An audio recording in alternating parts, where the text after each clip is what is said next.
अस्सलाम वालेकुम guys, welcome to my channel. आज हम बनाने वाले हैं बहुत ही ज़्यादा क्रिस्पी और टेस्टी मटरी। तो चलिए इसकी रेसिपी देखते हैं।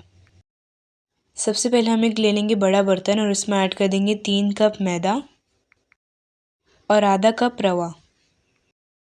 अब हम इसमें ऐड कर देंगे 1 चम्मच अजवाइन हाथों से क्रश करके और 1 चम्मच कसूरी मेथी हाथों से क्रश करके और नमक आपके टेस्ट के अकॉर्डिंग।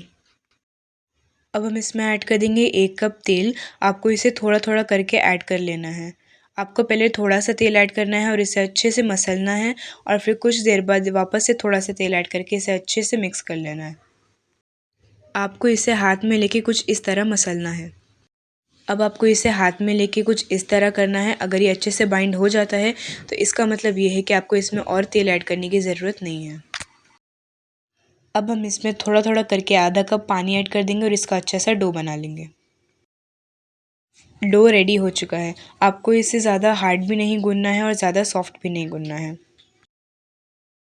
अब हम इस डो को 10 से 15 मिनट तक रेस्ट करने के लिए रख देंगे। 10 से 15 मिनट हो चुके हैं। अब हम इसके छोटे साइज़ के पेड़े तैयार कर लेंगे। अब हम इसे एक एक करके बेल लेंगे।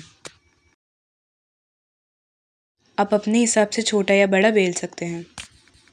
इसकी थिकनेस कुछ इस तरह होनी चाहिए, ना ज़्यादा पतली ना ही ज़्यादा मोटी।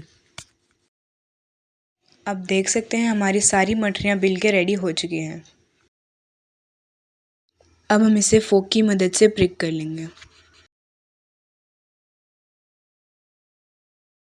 अगर आप इसे फोक से प्रिक नहीं करेंगे तो आपकी मठरियाँ फूल जाएंगी और मार्केट जैसी नहीं बनेंगी। अब हम मठरियाँ फ्राई करने के लिए एक कढ़ाई में तेल ऐड कर देंगे और इसे अच्छे से गर्म होने देंगे।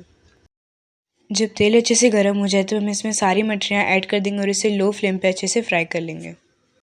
आपको इसे तब तक नहीं चलाना है जब तक ये खुद से ऊपर ना आ जाए।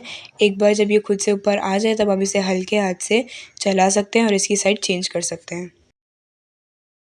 अब देख सकते हैं हमारी सारी मटरियाँ लाइट गोल्डन ब्राउन हो चुकी हैं। अब हम इसे इसी स्टेज पे निकाल लेंगे। आपको इसे ज़्यादा गोल्डन ब्राउन नहीं करना है क्योंकि इसे निकालने के बाद भी इसका कलर डार्क होता है। अब देख सकते हैं मटरी कितनी ज़्यादा क्रिस्पी बनी है।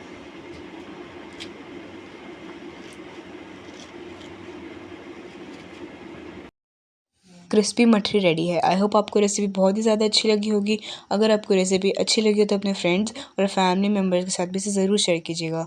हमारे चैनल को लाइक करें, शेयर करें, कमेंट करें, सब्सक्राइब करें, hit the bell icon. Thank you.